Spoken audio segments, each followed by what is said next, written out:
మండల అధ్యక్షుడు.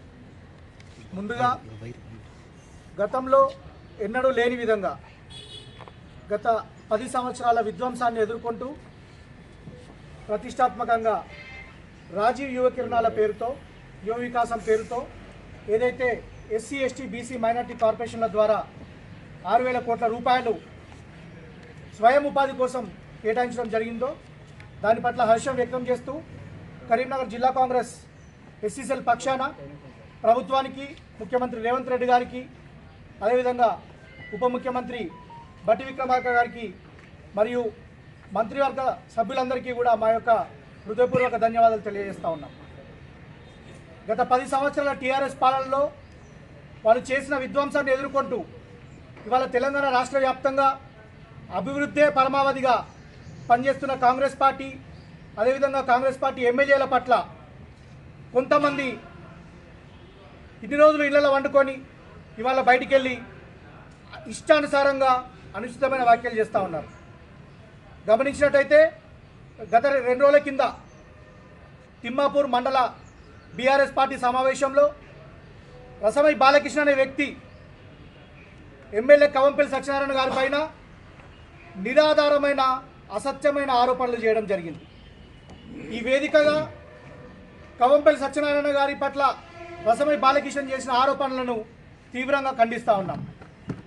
2 సార్లు ఎమ్మెల్యేగా చేసిన వ్యక్తి, ఒక పిహెచ్డి చేసిన వ్యక్తి, నేను గవర్నమెంట్ టీచర్ అని చెప్పుకునే వ్యక్తికి కనీస ఇంగిత జ్ఞానం లేకుండా, కనీస పరిజ్ఞానం లేకుండా, ఎల్ఓసీలకు అసలు ఎల్ఓసీ గురించి ఒక బేసిక్ ఇన్ఫర్మేషన్ లేకుండా మాట్లాడడం అనేది చాలా బాధాకరం. రసమై బాలకృష్ణ గారు, మేము ఈ వేదికగా మిమ్మల్ని అడుగుతా ఉన్నాం, అసలు ఎల్ఓసీ అంటే ఏంటిదో నీకు తెలుసా? ఎల్ఓసీలు ఎవరికి ఇస్తారో తెలుసా? ఏ హాస్పిటళ్లకు ఎల్ఓసీలు ఇస్తారో తెలుసా నీకు? గవర్నమెంట్ హాస్పిటళ్లకు, అది కూడా నిమ్స్ లాంటి ప్రధాన హాస్పిటళ్లకు వాళ్ళు ఇచ్చిన ఎస్టిమేషన్ ప్రకారం ఎల్ఓసీలు ఇస్తారన్న విషయం కూడా నీకు తెలియకుండా ఎల్ఓసీలలో కోట్ల రూపాయల కుంభకోణం జరిగిందని నేను మాట్లాడుతూ ఉన్నావు. సిగ్గుండాలే మాట్లాడడానికి. మీ హయాంలో నువ్వు 2 సార్లు మానకొండూరులో ఎమ్మెల్యేగా చేసినావు కదా, నీ హయాంలో నువ్వు ఎవరికన్నా 1, 2 ఎల్ఓసీలు ఇప్పించి ఉంటే నీ ముఖానికి ఆ ఎల్ఓసీ అంటే ఏంటిదో నీకు తెలిసి ఉండేది.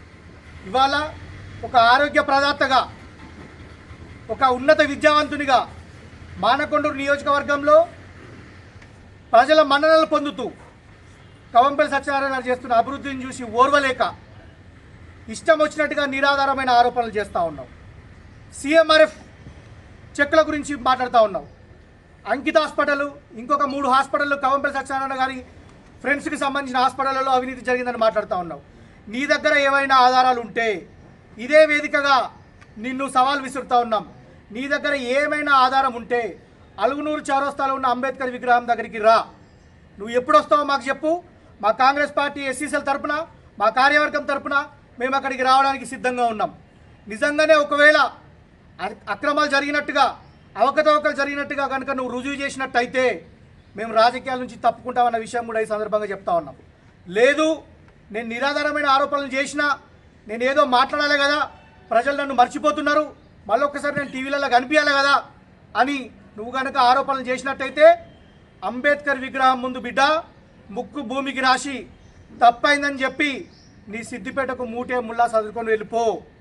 సిద్దిపేట నుంచి నువ్వు ఇక్కడికి వలసొచ్చి గోషి గొంగడి నినాదంతో నువ్వు మానకొండూరు నియోజకవర్గానికి వచ్చి బ్లాక్మెయిల్ పద్ధతిలో నువ్వు మానకొండూరు టికెట్ తీసుకొని, ఆ రోజు నీ దొర నీకు టికెట్ ఇవ్వకపోతే నువ్వు ఊరూరా తిరిగి పాటవాడి లింగవాణి నిన్ను నమ్ముకుంటే లంగవై పోతివిరా లింగో అని నీ దొరను బెదిరించి, దొరను బ్లాక్మెయిల్ చేసి నువ్వు టికెట్ తెచ్చుకొని 100 కోట్ల రూపాయలు, 1000 కోట్ల రూపాయలు ఇవాళ నువ్వు సంపాదించుకున్న మాట వాస్తవం కాదా? ఏడవైంది నీ గోషిగొంగడి నినాదం? ఇవాళ నీ ఫామ్ హౌస్లు ఎక్కడికి వచ్చినాయి? ఇవాళ నీకున్న ఈ 1000 కోట్ల రూపాయలు ఎక్కడికి వచ్చినాయి? మానకొండూరు నియోజకవర్గాన్ని బస్టు పట్టించి ల్యాండ్, శాండ్, రియల్ ఎస్టేట్ మాఫియాలతోటి ప్రజాభవన్, ఇవాళ ప్రజాభవన్గా మేము దాని పేరు మార్చుకున్నాం.